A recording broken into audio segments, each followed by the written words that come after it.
welcome everyone to the Community School Tour. Nice to have you all here today. And we are truly honored to have Mr. Tracy Kidder with us here today. So, as many of you may know, Mr. Kidder is an incredibly accomplished author, as well as being a Vietnam veteran, which I just learned today, who's won both the Pulitzer Prize and the National Book Award.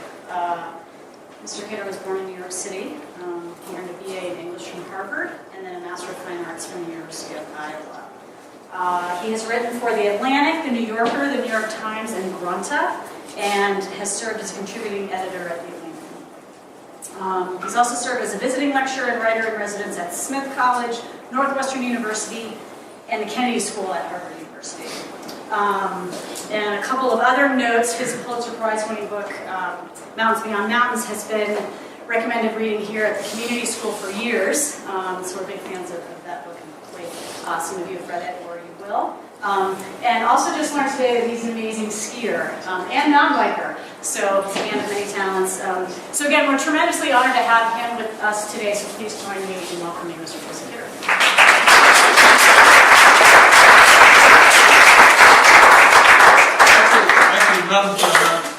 Should have won the Pulitzer, but it was a much earlier film. It's a much earlier book called The Soul in the Machine, which was about the computer industry. Anyway, I want to talk about something quite different today.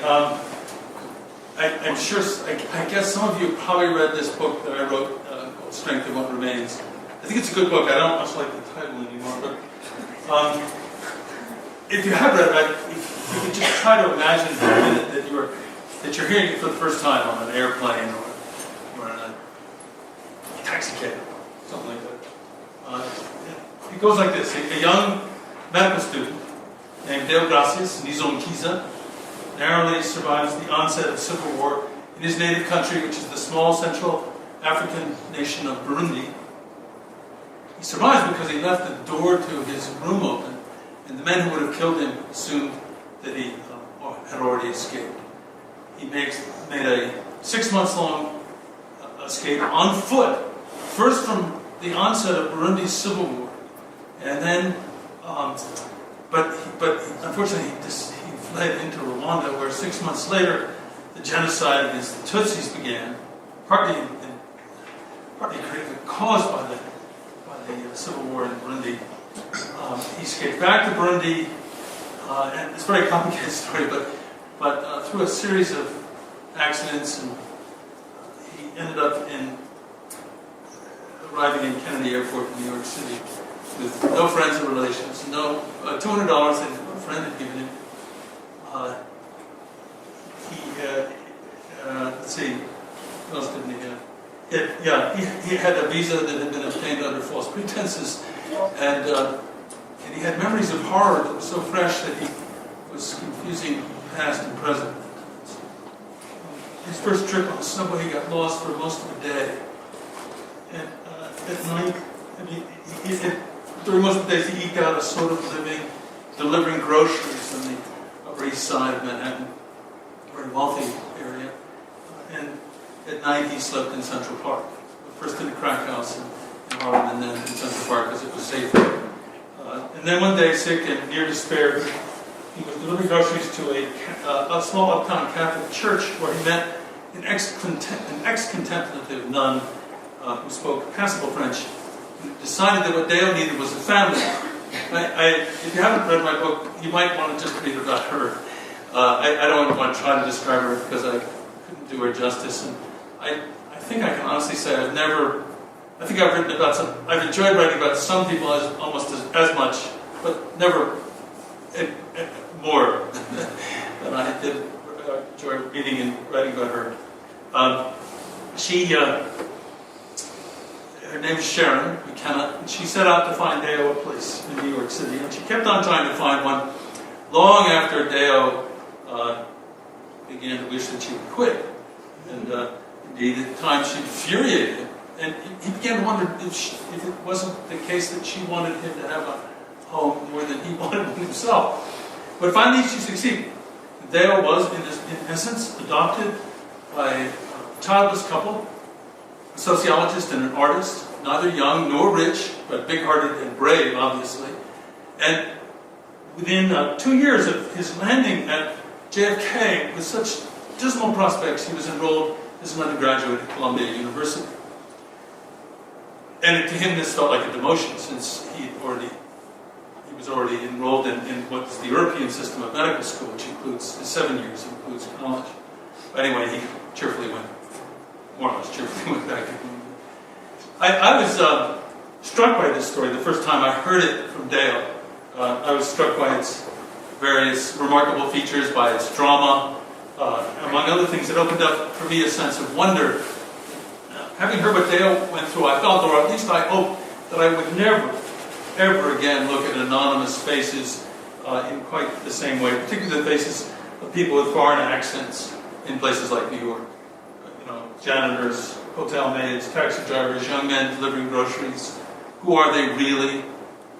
What memories and dreams do they carry? What abilities that they may never get to use? And if I could digress for a minute, I want to confess that what drew me to Dale's story, first of all, was something really rather small, smaller than that. It was during recounting his time of homelessness to me, he said that before heading for bed in Central Park, he'd look all around to make sure that no strangers were watching, because anyone who saw him entering the park at that hour would guess that he was homeless. And when he told me this, I thought of my daughter, who at the time was, a young, very young teenager, just a pre-teenager. On a visit to New York City, she began to cross against a red light in a very busy street in New York, which is often a fatal mistake, but rather surprisingly often a fatal mistake. My wife yelled at her, and when they got to the other side of the crosswalk, my daughter said in cold fury to my wife, "Thanks a lot, Mom, for ruining my reputation in New York City." And I knew this story of Dale's was true, and more than that, I recognized his feelings, not just in my daughter. I could imagine myself in his place, fearing the eyes of a stranger, not fearing the dark or what might happen to me in Central Park if I surrendered myself to sleep there, but fearing the pity and disdain of strangers who would never be anything but strangers to me. And feeling this, I thought I could probably find my way into his story, through sort of sympathetic imagination, powerful force, I think, in the world. And if he was willing to let me tell it, as he finally decided he was. I think of myself as a storyteller, for better or worse, and I think stories are important. Stories can be a means as a great poet once said, to see a world in a grain of sand. And I think we're born, we human beings, with special equipment for telling and receiving stories. They're one way we organize the chaos of the world, and one way in which we pass information on from one generation to another. The best stories are living monuments of memories that really have to be preserved. And they don't need any other justifications, I believe, but they do. Other justifications do exist. I think the most important thing for a writer of stories to do is to get life off the page and into the reader's imagination.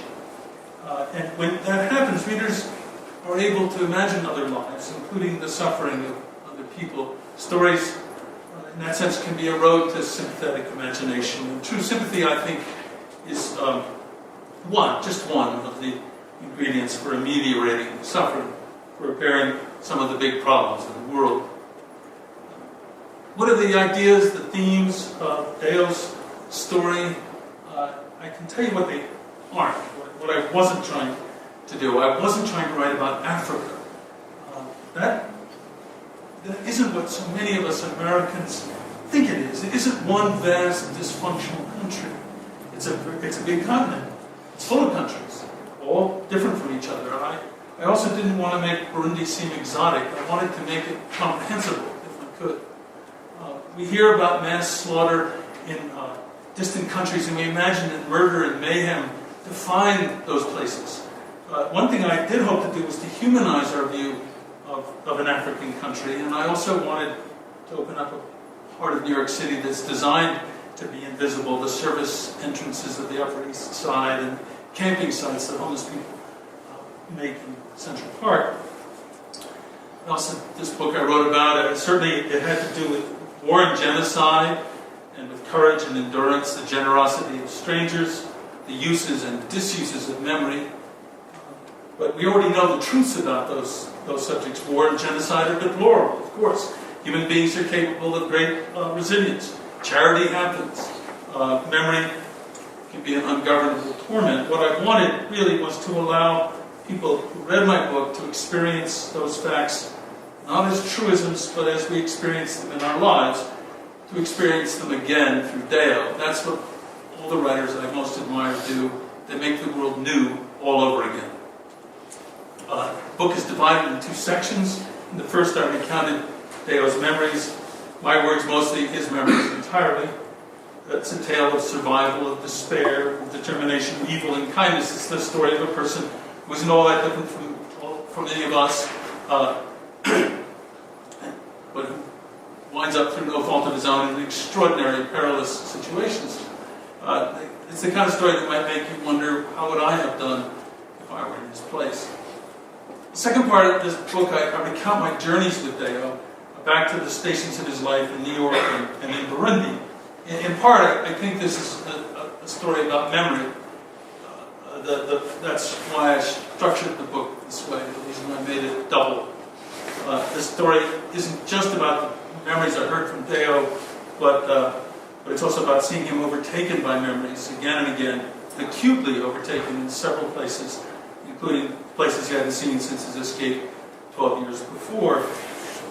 The village where he was born and raised, and the hospital where he was nearly killed at the onset of the Civil War, and where his long travail began. I've read stories by people who escaped genocide. Not all of them, but some of them certainly make 2 assertions that I don't believe in. The first is, God chose to save me. And by implication, what? Didn't care about the people who got slaughtered? I don't fully understand that. Maybe someone could explain it to me. But the second, I know to be untrue generally, is everything's just fine. How in fact can a person deal with memories like Deo's? Tormenting memories, memories that come back like gusts of wind. They have a distinctly ungovernable quality. Traveling with him in Burundi and Rwanda, I sometimes felt there was no answer. Our trip to the Renda, to the hospital where his long escape began, seemed as strange and dreadful as a nightmare. In part because when he entered that hospital, he went into something like an angry trance, and I began to feel as though I was inside one of his nightmares. At the same time, looking at the cause of it, it's really eerie and frightening for me, psychologically. In Rwanda, there are a lot of memorial sites, places full of the bones of the victims of the genocide of 1994. We visited a lot of those, including one mass graveyard that Deo narrowly escaped during his own time in Rwanda. At every one he wept. And in Burundi, men do not weep in public. Really don't. One time he wept, as it were, by laughing raucously after one of these visits, laughing over memories of hiding among corpses and wishing that he were a bird, laughing in horror, laughing in a way that made me fear for a moment for his sanity, until I realized that this was one of the methods that he was using to preserve his sanity. Columbia University was probably the place where he began to figure out how to preserve that. A place where he was finally safe enough and had the time to look around him and think that some of the wounds in his mind began to heal. But the most important thing, I think, was the really hard work he decided to take on after he graduated from Columbia. He decided to go back to Burundi. 13 years of civil war had left it with virtually no facilities for public health. It was, and in many parts still is, a place where people suffer from hunger, live in misery, and die from illnesses that are easily preventable and easily treated. It's also a place where hospitalized patients who can't pay their bills are detained, imprisoned essentially, without food or care. I believe that's still true. Deo, who was already on his way to becoming an American citizen, decided he would try to help his native country by building a clinic to serve the kinds of people he grew up with, poor rural people. This was something he dreamed of doing back when he was a boy just starting high school. And I think taking this on as his way of welding his life back together, a life that was torn in two by war. I think he figured out that in the end it's neither forgetting the past nor wallowing in the past that was going to work for him. For him, the answer it has been, still is, to take action. And I think, like all true idealists, one who combine idealism and competence, Dale wanted to build something larger than himself. Burundi's a country that was ripped apart by largely artificial differences between two groups of people, differences that were exaggerated to the advantage of a few. Dale has inspired the beginnings of an antidote, or part of an antidote, which focuses on something that unites us all, which is our common vulnerability to illness and injury and our common hope for life. Building and staffing and supplying a clinic in a desperately poor country isn't easy. This clinic, which Dale decided to call Village Health Works, decided to do it one night when he was drunk with me in Rwanda. It was a pile of rocks. I visited this idea. It's a pile of rocks. In 2006, by 2007, December, it was a full-fledged system of public health and medicine, growing one, providing food to the hungriest people in the area, clean water to all of them, and it was also a medical center which now, much greatly enlarged in its 8th year of operations, treated something in the order of 100,000 different patients, most of them for free. Numbers are rising faster than ever. They're now treating more than 20,000 people a year, different people. There was and there still is nothing like this operation elsewhere in Burundi. People come there for help from all over the country, and some patients come from other countries too. On week-long treks from the Congo, from Tanzania. And some visitors have come not for medical help, but only to look at the clinic. Where they are. It's more than a clinic now, it's a facility. Public health facility. When Dale asked one of these travelers why he was there, the man replied, "To see America," which, you can imagine, he has very good relations with the Americans in Burundi. In a widely publicized speech that President Obama gave in Ghana a long time ago, some years ago now, he imagined a partnership between the United States and Africa. I think Village Health Works is one small example, a model of African and American cooperation. Obama's lofty vision embodied in miniature, an instrument of peace. This health system enjoys extraordinary support from its community, especially from the women of the community, who have a large say in its operations. And we should add that women in Burundi have traditionally not had a large say in much of anything. At the moment, Village Health Works is trying to raise the last money. Still a lot of money to build a women's health center, which will contain the first dedicated maternity ward the country's ever had. I'm going to read you just a short passage at the end of my book, and I'm going to show you the pictures. Speaking at a fundraiser in New York, Dale told this story. This is now at least 6 years ago. This past summer, we needed some help to make a road that goes to our site passable. A friend of mine told me, "Well, Dale, there's a great Belgian construction company that builds roads in Burundi, Rwanda, and the Congo," and I was so excited. So I went to talk to the representative of the company. He sent someone to look at the road and estimated it cost at least $50,000 US. Not to pave the road, but just to widen it and make it passable. I went back frustrated, wondering how to tell the Kigutu community this bad news. As I was explaining this to them, one woman with a baby crying on her back said to me, "You will not pay a penny for this road. We become so much sick because we are poor. We are not poor because we are lazy. We will work on this road with our own hands." The next day, 166 people showed up with pickaxes, hoes, machetes, and other tools. One of the volunteers was a woman who came to work with a sick child. A friend of mine and I looked at the baby. We saw that the baby was sweating. I then asked the mother why she came to work with a child that sick. And she said to me, "Well, I've already lost 3 children, and I know this one is next, whether I stay at home or come to work here. So it's better for me to join others and make my contribution, which will help to save someone else's child who will be sick but alive when you have a clinic in Kigutu."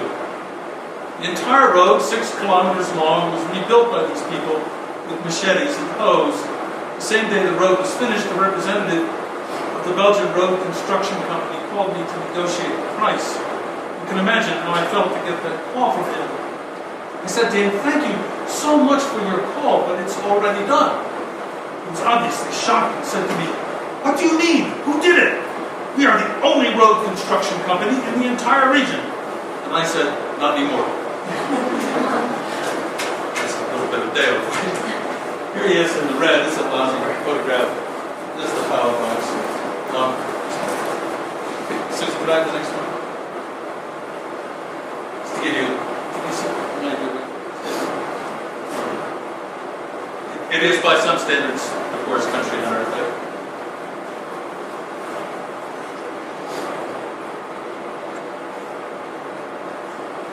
Okay, can you want something there? I don't want to read it a lot to you. That bottom statistic is very, as a mark of horrific public health. Next one. This is even more horrific. This is an operating room, the biggest district hospital near where Deo's operation is. I remember visiting this place. You don't want to go there. Just to show you, this is easily level exploited. This is where the clinic is. It's quite beautiful. Down below is Lake Tanganyika. The second deepest lake in the world. Susie, go. Okay. This is the beginning of the clinic.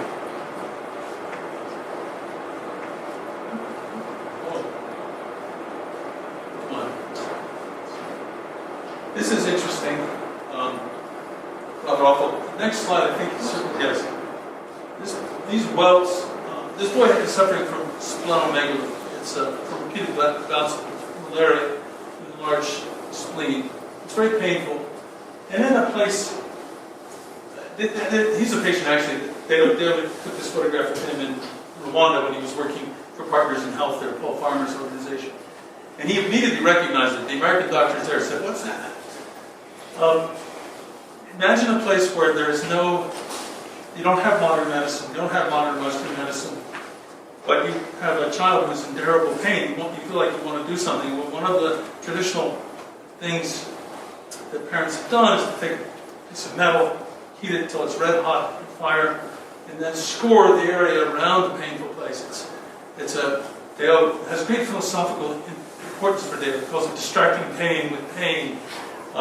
It's a hideous form of palliation, of course, but you can't imagine what it would be like, to have no other remedies. Anyway, next. This is a woman who was detained because she couldn't pay her hospital bill. Dale took this picture. He bailed her out. The problem with all that, he was going to come back to the States, raise the money to bail out all the patients, but then he realized this would just make it a more profitable enterprise to have them detained. And he's still been fighting about this. Human Rights Watch has written about it. I've talked to the head of the World Bank about it. Something someday will happen. But what Dale did on this occasion was he bailed her out. He had an appointment with the Minister of Health that afternoon, and he decided, I'm going to bail her out and I'm taking her with me.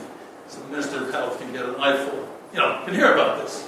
If just by chance the Minister of Health doesn't know. He got to the door, and the security guard said, "She can't come in here, she's a peasant woman." And Dale said, "Oh no, this is the minister's aunt, she'll be so happy to see her." And the minister did release a couple thousand patients that day, but they were soon replaced. This is the site of the clinic when I first saw it in 2006. Just hilltop. And then a year later, these are the first buildings.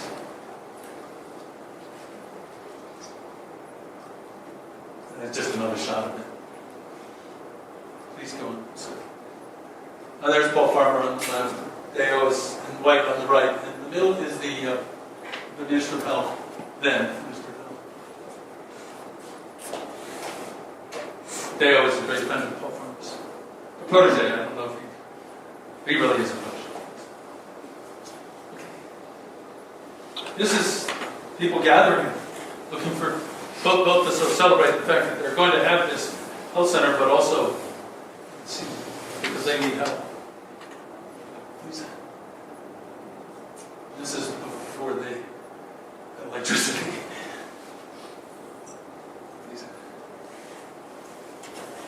Speaks for itself.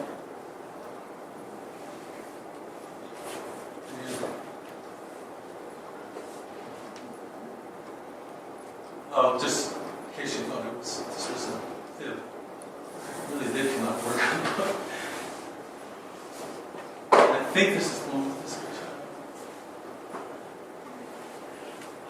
Sorry.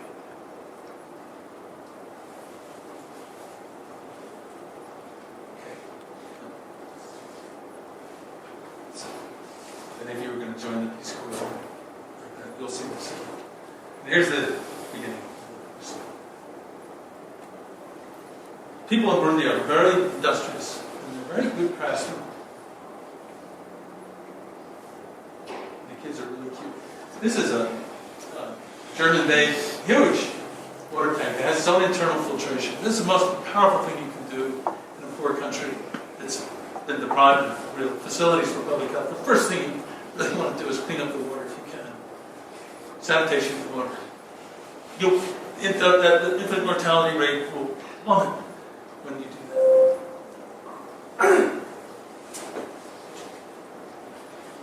And more of this. Dale's very proud of this. 2 flags. What? Oh dear. Something's wrong here. Oh, are you going the wrong way? Yes, you are, Susie. Could you go on? Oh, stop. Maybe I've got this all mixed up. I'm so sorry. These are one of the things that the Civil War has done that there is to destroy a lot of cultural practices. And part of what they've been trying to do here at the Village Health Works is to revive some of those. And Burundi is famous for its drumming. Could you go on? This is the staff residence that was built after those pictures. You can see it's already overfull. And they do a lot of work with agriculture. Another thing that's lost during a war is sometimes good agricultural practice. One thing, because everything's just too unstable for you to. Pretty much what you end up doing is growing cassava, which has very low nutritional value. So they have both demonstration gardens and what they call production gardens, because malnutrition is endemic in this region. The demonstration gardens are trying to help Burundian farmers improve their practices, and the production gardens are just deep.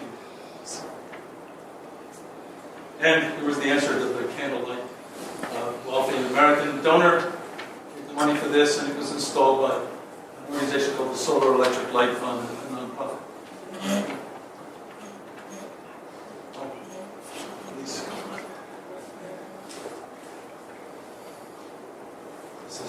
That's Paul Farmer's wife. Everything is based around community health workers.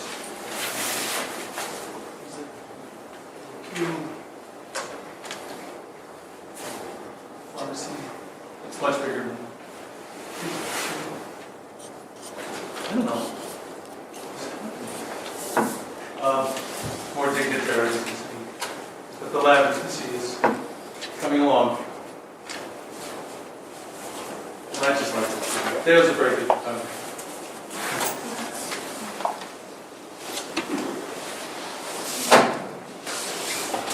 What's go on? That's you can fix. A lot of drinking. This is a big problem. Still isn't solid, but partly solid. This guy on the left is an American doctor. He is literally African American. I mean, very recently, his dad was from Malawi, mother's from the United States. He's an emergency medicine in the States, real practice and everything, but he's a great pal of Deo's, and he just decided to. is now, this is a man with AIDS who his family pretty much touched him. You can see it's horrible illness. Next. I've done something with these photographs. Anyway, this is a child with tuberculosis before and after treatment. Go on, please. Same thing. You see, this stuff really works. Particularly, no, stop, please. We didn't see the after picture. I don't know what has happened to my slides. I do apologize. I figured that. But later. The man with AIDS is robust, healthy now. And I can answer questions about TB drugs and AIDS drugs if you want. This little boy was found abandoned. And then someone brought him to the clinic and they essentially adopted him. I think his parents showed up later. He was pretty severely malnourished. And they treated him with that exotic medicine known as food. Could you? Well, okay, he's being treated here by the chief brilliant doc. And now after treatment. Susan?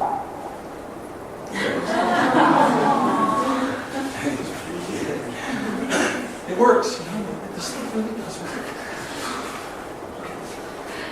I don't know what this is doing, but I think I can't read it wrong. But that's all right. This is Dale's dream.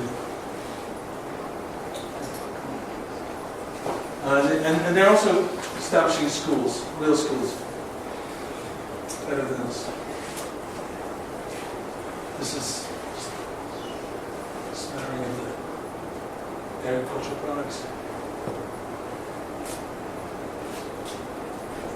Isn't that beautiful?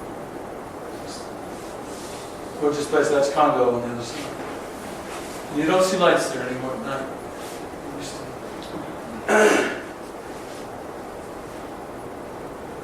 Or got carried away.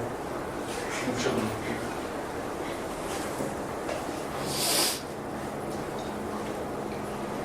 Well, this isn't for you. This is for you. I think we're going to come talk tomorrow night. Anyway, I'd be glad to answer questions.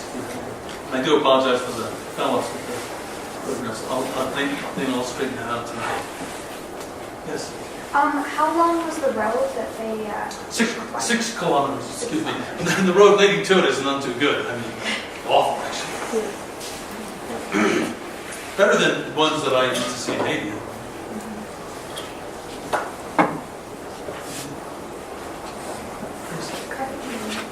How did I meet Dale?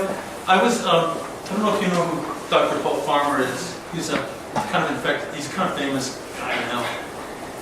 He was an infectious disease doctor who, at a pretty early age, decided to go to Haiti.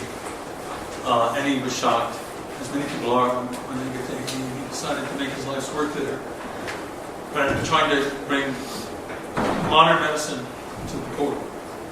All over the world. I mean, he built an organization called Partners in Health, and he's been really quite an important figure in the world. I happened to run into him back in 1994 in Haiti. When I was doing a story for a magazine there.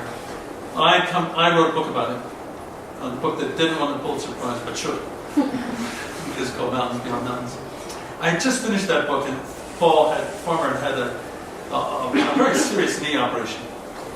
And I went to visit him at his apartment with my wife at Harvard. He was had an apartment at Harvard University then. And this guy was there. Turned out to be Dale. Now, I didn't get to talk to him much because Paul wanted to talk to me and he was in his bed. But he talked to my wife. And on the way home, she told me the story he told her. I was kind of astonished by it. But I sort of packed it away for a few years, actually, while I was working on something else. And then when I started to look for the next thing to do, I tend to get, well, not to put too fine a point on it, I'm a real pain in the neck when I'm in that state. And eventually, I think, with some irritation, my wife said, "Why don't you just go talk to that guy we met a few years ago?" And so I did. And so that's how I did it. But Paul Farmer had been enormously important for me. Yes?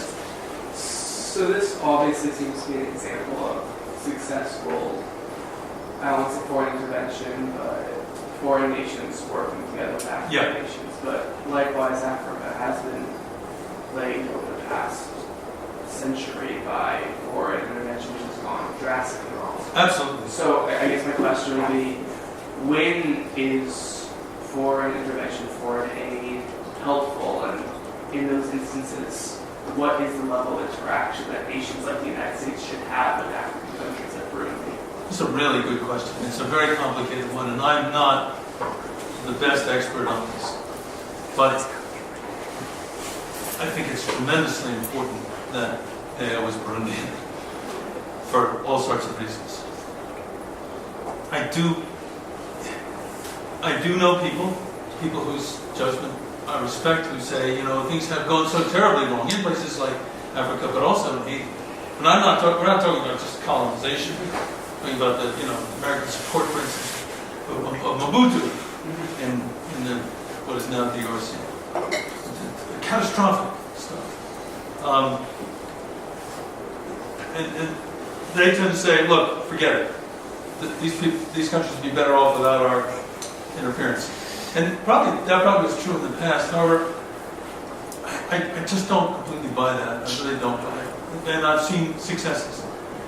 What I think Americans have to do is to, if they're going to make investments in these kinds of organizations, is to do it judiciously. Make sure that they are not self-serving organizations. It's tricky. It's a very tricky business. But one of the main markers of a good organization is one that says we are going to work with elected or even self-appointed representatives of the country. We have no inherent right to go in there and do these sorts of things. But we're going to try to.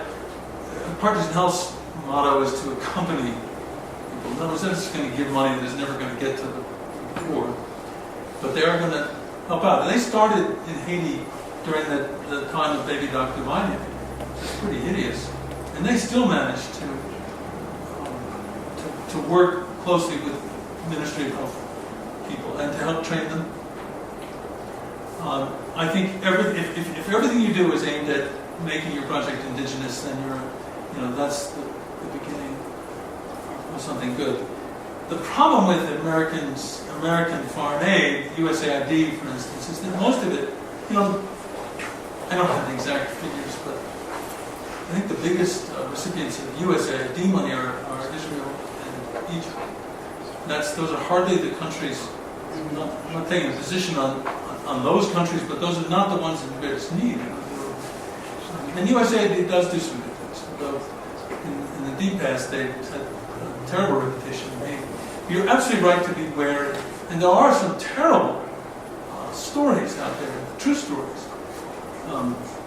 I know the ones from Haiti better than other ones.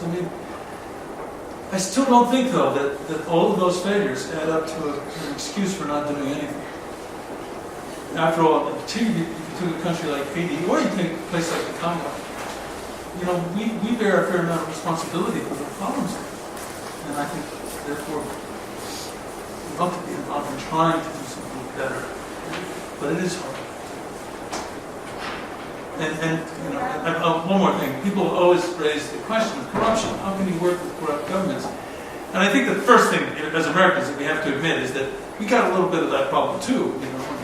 Try and work in Boston or Chicago or New Orleans. But it is a big problem. But it's just that we shouldn't be self-righteous. Anyway, I've gone on long enough, but that's a very good question for you to continue to pursue. Yes? Do you think it's more effective to have private citizens getting involved in these other countries and trying to help out, or is it more effective to have the government, like the United States government, trying to go in and help out? Again, that's another really good question. I don't think there's an easy answer to that. I think if you have private citizens who are doing it the right way, they will actually find their way to governmental organizations in cooperation with them in grants and so on and so forth. I'm wary of the ideology that says we should do everything with private enterprise. I mean, if you applied that, say, to our own situation in the United States, I mean, I'm all for philanthropy, don't get me wrong, you know. Organization that I love, Partners in Health, and this one depends on philanthropy. Philanthropy from investment bankers and all sorts of people. But private philanthropy would never have created Social Security, for instance, or Medicare. And, you know, and I think one ought to pause and think about that. When it comes to foreign policy, I don't know. I really just don't know. I do know that there are, you know, Haiti, for instance, I've been on pretty good authority, has over 10,000 non-governmental organizations working there. Most of them are American. Many of them small, many of those religious. Some are really good. A lot of them are really bad. And what they represent is a sort of shadow government. And I think the U.S. government made a big mistake at a certain point, deciding that did not like the Haitian government. And there's always reasons to dislike the government. I think those reasons were exaggerated. That's just my opinion. But when you do that, you create this other government, and it's really a government by NGO, and they're not accountable to anyone, really, except their donors, and the bad ones just find a wonderful place to lie to them. And they don't, and they have not traditionally, typically in Haiti, cooperated with each other, all principalities. The results are pretty obvious if you go to Haiti. Yes? How did Dio raise the money to start the clinic? The way he well, he has a lot of friends. I was there. I'm a writer. You know, I'm supposed to be heartless and distant, but he wanted to do this. On that pile of rocks, we all gave little talks. Dale had a lot of his medical friends were there, and they gave little talks. At the end of all, and he translated them into Corinthian. There were hundreds of people there. And at the end, he asked me if I wanted to say something, and I always do. You know, so I said something to the effect that it would take time to build this clinic, but I promised that we would do. I promised, I said, to do everything we could do it, and then afterward, promise. I gave Dale some money. It was not a large sum of money. It was $10,000. I found some other much wealthier people to give a little more, and it was enough to get construction started. And then he just went at it. He's still going at it, but he has tremendous charisma. It's like his friend Pointer, and he's managed to pull together around him a group of people who really care about this, and their competence is staggering. They range from a partner at Goldman Sachs to this ex-contemplative nun to idiots like me, and it's worked pretty well. I mean, it's far from perfect institution, but it's growing and it's saved an awful lot of lives, and I think that's important. It's also been a bit of a beacon for the country. The hope anyway is that this will spread. At least the demand for it will spread. Burundians have been pretty put upon. The country's still very unstable politically, I think. Elections are dangerous times, but one hopes that if a body politic wants something badly enough, that at some point their leaders, elected or otherwise, are going to have to respond. And I think that this is a beacon of concern. Because people do care whether their children die or not. Yes. How did you decide you wanted to write about it? I was looking around for the next thing to do, and when my wife told me this story, I thought, this is amazing. I wonder if it's true. So I went to see her, and I became pretty quickly convinced that it was true. I just thought, this is a story worth telling. My motives as a writer are not particularly altruistic. I want to get hold of a good story and I want to tell it as well as I can. So I don't set out to do a good deed, typically. Sometimes I've written little short articles for And in years past, I used to write articles that were much more, sort of, back when I used to think that writers could really change the world. But, not to discourage you, but I still sometimes have dabbled in writing op-ed articles for the New York Times, things like that, where I get something really makes me mad. And that's a different kind of person, that I project onto the page. With a book like this, I just wanted to tell a story that I thought was a good story really well. But of course, what that means is I have to get interested in the things that preoccupy the people I'm writing about. And in this case, public health and war and genocide. And of course, I have my own notions of which I be honest.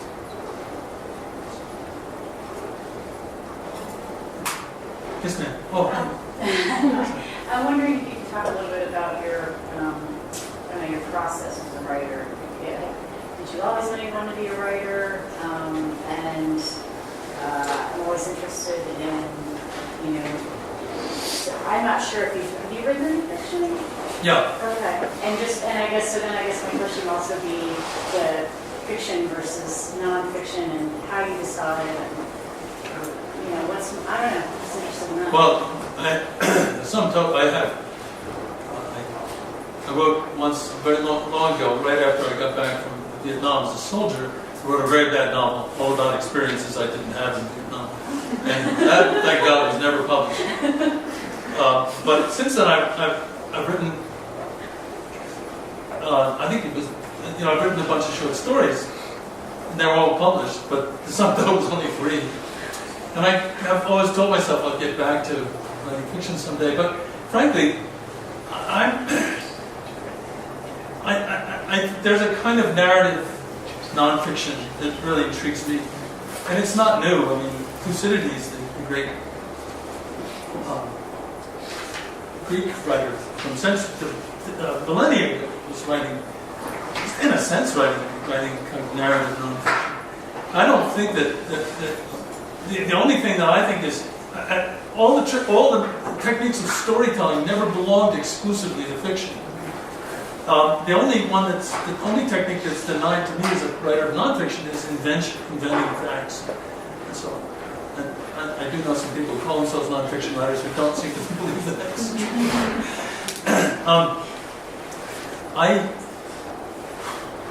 I guess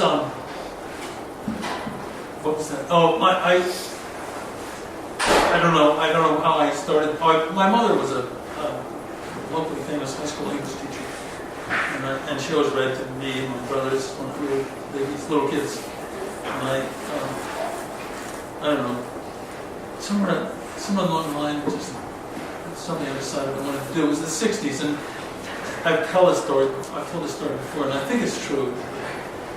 Sometimes when you get to my age and you tell a story enough times, you begin to wonder if you made it up. But I think this is true. I was in college, and I decided to take a creative writing course, and I didn't have any ego invested in the enterprise, and I think some of the stories that I wrote were, at least had some oomph to them, and the teacher liked them. But much more important to me was the fact that so did some of the young women in the class. It seemed to me like a good way to meet and impress girls. Right? It was a rather romantic profession back then in the late '60s. Not sure that it is anymore. Anyway, it didn't work all that well. But, what else that was pretty much it? Oh. Yes?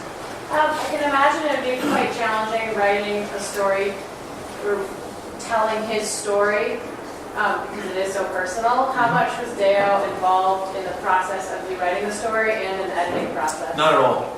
Absolutely not at all. I did attempt at a certain point to check lots and lots of stuff with him. Read parts of it a lot and we couldn't bear it. That's a very dicey question. Now, you cannot allow the people you're writing about to control what you say. But you better be sure you're right. I'm sure I've made mistakes, but I've never made a factual error on purpose. unless I've announced it at the beginning of the book that I'm changing names. And that's usually to protect someone, you know, to make sure it's legitimate.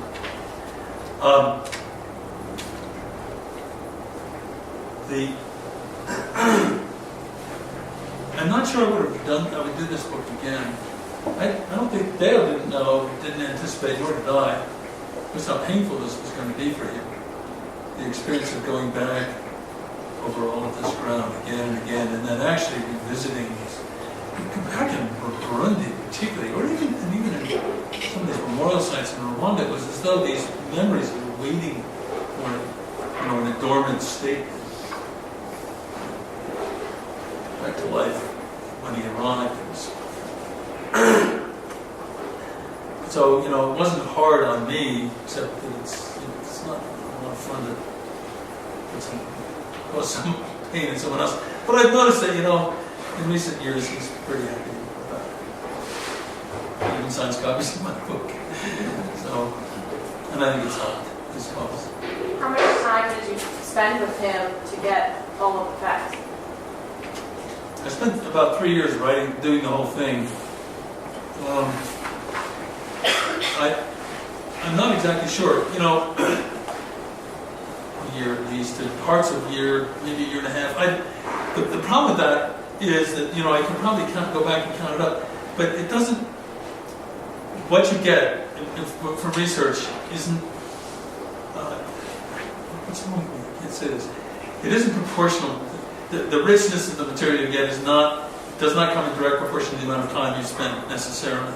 Sometimes in a day you get more than you've gotten in a whole year. I've had this happen again and again and again. It was true with Dale. It was, you know, just a few days in a certain place was so much more enlightening than tons and tons of time elsewhere. And then there are some people who live lives that are so incredibly concentrated and so rich. I mean, Paul Farmer, for instance, I had a lot fewer notebooks. I usually have 150 notebooks I take across my hand. Although not in Dale's case, that's another story. But with Farmer, I had far fewer than usual, but the proportion of notes that I really wanted to use to the stuff that really wasn't useful was much, much higher. With Dale, I used the tape recorder.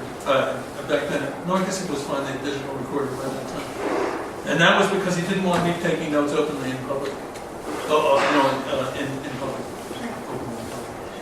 In Burundi or Rwanda. He had told me that it would be very safe, in Burundi particularly. And then he told me not to take notes in public and never use the terms Hutu or Tutsi and never speak the word genocide. And then he said at one point, as we were driving through the countryside, these people are crazy, they'll kill you for nothing.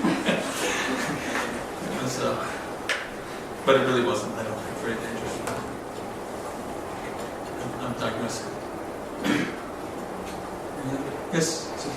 What is his attitude towards Burundi and Rwanda now? Is he optimistic? Yeah, well, I think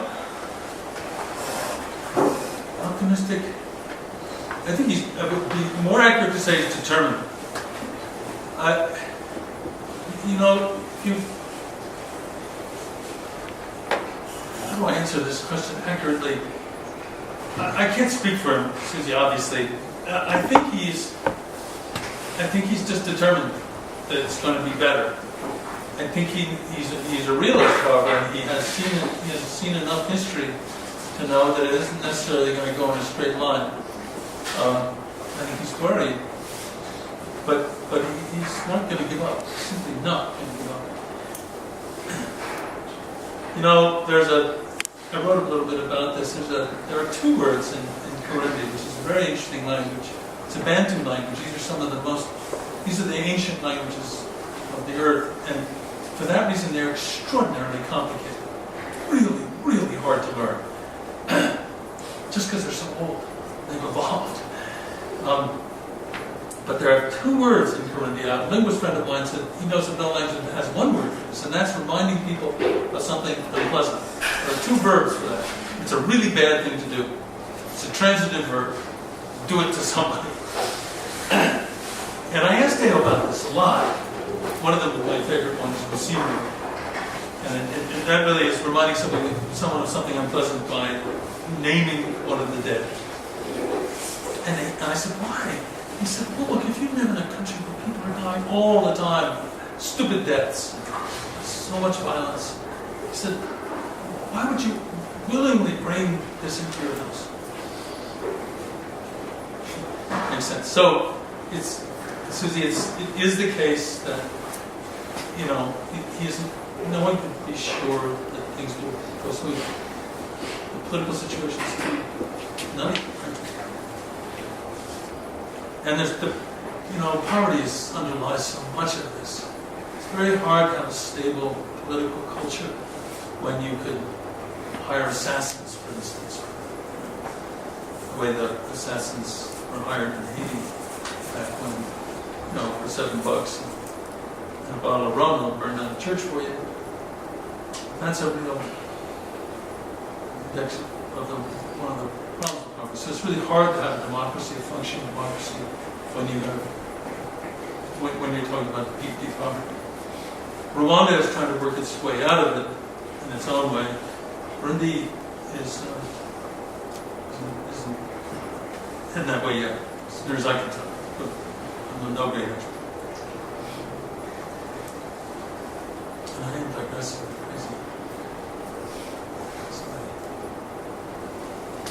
Any other questions? Well, it's nice to meet all of you.